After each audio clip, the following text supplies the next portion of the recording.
Mom? Nakaalis na po ako. What? Ba't hindi mo sinabi sa akin? I was trying to call you. Blame it sa bad signal due to this typhoon. Anyways, thanks, Ma. Libby, wait! Hello? Hello?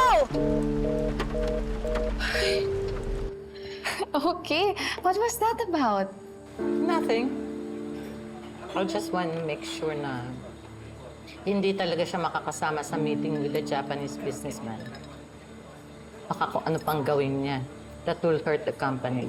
And pati na rin kay Dad. What do you mean? You know what's weird, Grandma? I agree. Mom and Princess are becoming too alike. From sa background nila from jail, and the way they make me feel, nakakainis na kasi si Mommy eh. Like Princess. I'm just worried about Xavier. Paliit na ng paliit yung mundo nila ng Xavier ko.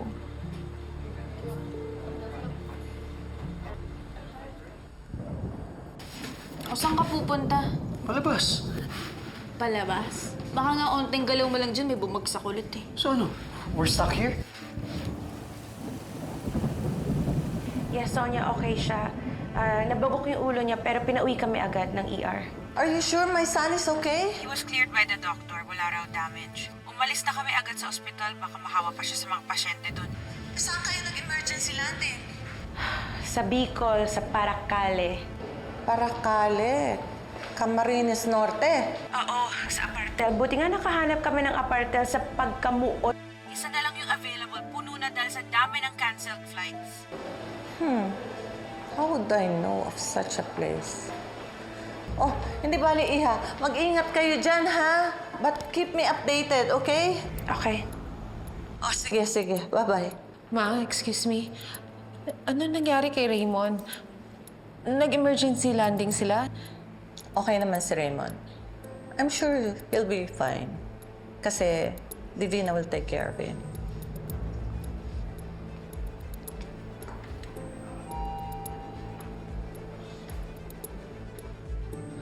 Tulong! Tulong! Tulungan niyo kami! Tumulong ka kaya? Masyado kong relax na relax dyan. Alam mo, kahit mapaos ka kakasigaw, hindi ka nalang maririnig sa lakas ng ulan, kilat at kulog. So anong gagawin natin? Tutungangan na lang tayo dito. Oo! Kaysa rin mahulugan tayo niyan.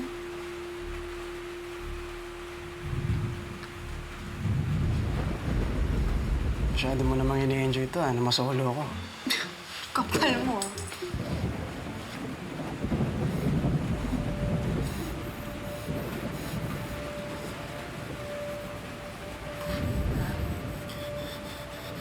Xavier?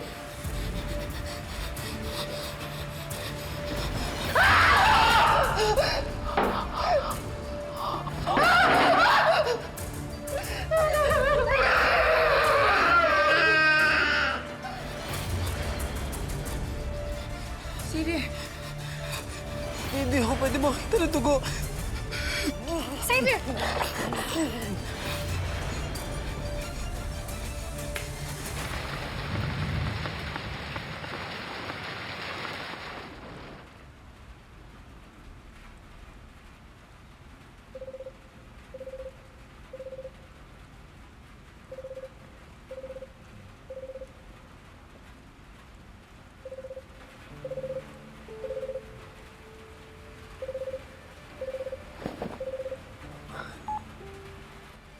Han? Han! Are you okay? Nag-emergency landing daw kayo. Han?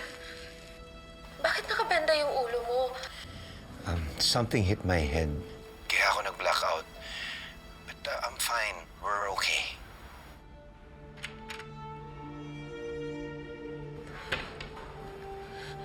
Si Divina ba yan? Bakit? Raymond, bakit bumangon ka? Makasama yan sa'yo. Si Charlene ba yan? Charlene! Hindi ka makakapaniwala sa turbulence na dinaanan namin kanina. Ang wild! Akala namin nasa langit na kami. Buti na lang magaling yung asawa mo.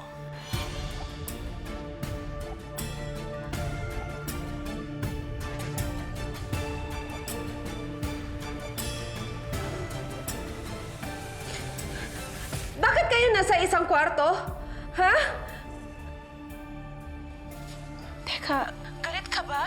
Pagkatapos mong i-deny na naghalikan kayo, ngayon magkasama kayo sa isang kwarto na ganyan yung suot mo? Dapat ba ako matuwa? Ha? Wait, let me explain. Wait, Han. Let me explain. No, Raymond. Hindi ka dapat ma-stress. Ako na bahala dito. Charlene, tingin mo ba gusto namin tong sitwasyon na to? Hindi ba? Buti nga may nakuha kaming kwarto eh. Wala kaming luxury of options right now. We're in the middle of nowhere, puro puno. Walang masasakyan, tsaka bumabagyo. Dapat ba yung nararamdaman mo muna yung iniisip namin? Eh, ako, dapat ba sa labas na lang ako kesa hodang manginginig ako at saka magkakasakit? Tingin ba kalit ang tingin mo sa akin? Wala ba akong konting halaga sa'yo? Naisip mo ba yung takot ko kanina nung nakita ko yung asawa mo? Duguan mo lang malay, pero hindi. Dinala ko pa rin siya sa ospital. Hindi ba sumanggi sa utak mo na pasalamatan ako? Wala ka bang puso?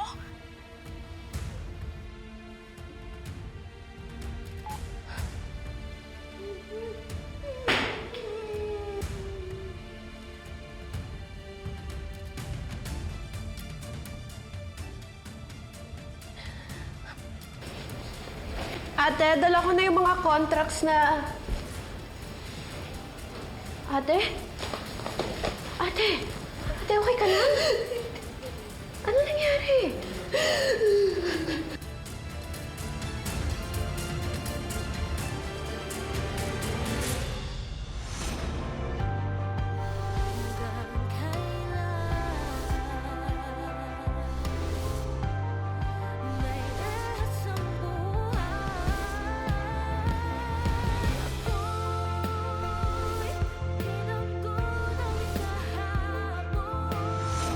Mahirap ba na hanggang ngayon naaalala mo pa rin?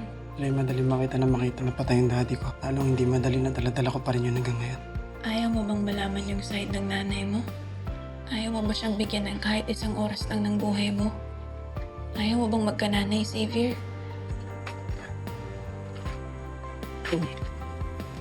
Oh, Dado, ano na nagmamadali ka dyan? Sir Dado Pascual? Pati yung panahon, nakikisabay sa lahat ng plano ko. Painitin ko ang gabi sa gitna ng bagyo. Snuggle weather cause. Hindi ko papalagpasin ang araw na to hanggat hindi ko na ipapaalala kay Raymond lahat ng namiss niya.